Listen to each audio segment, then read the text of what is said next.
In today's video, I'm going to teach you how to fix Google Calendar not showing birthdays anymore. It's a common issue, but with just a few steps, you can get all those important dates back into your calendar view. Let's dive right in and troubleshoot this together. First and foremost, you need to ensure that the birthdays calendar is enabled in Google Calendar. You'll want to begin by opening Google Calendar on your desktop browser. Once you're there, direct your attention to the left sidebar. You'll find options labeled My Calendars and Other Calendars. Look closely under these sections for the calendar marked Birthdays. If you notice this option is unchecked, simply click the box next to it to enable the view of birthdays on your calendar.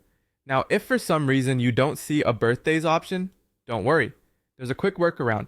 Look for the plus sign labeled plus, add other calendars. Clicking on this will open more options and you'll want to select Browse Calendars of Interest. Scroll until you find birthdays and be sure to turn it on.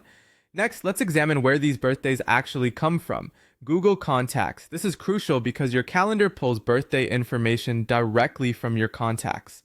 Open your Google Contacts and take a moment to review them. Check if your contacts have their birthday saved.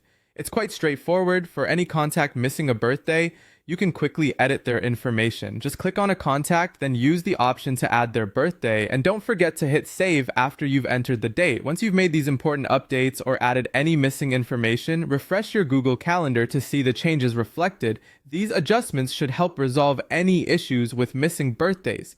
Just remember, it's important to occasionally check both the birthdays calendar is visible and that the correct information is present in your Google Contacts.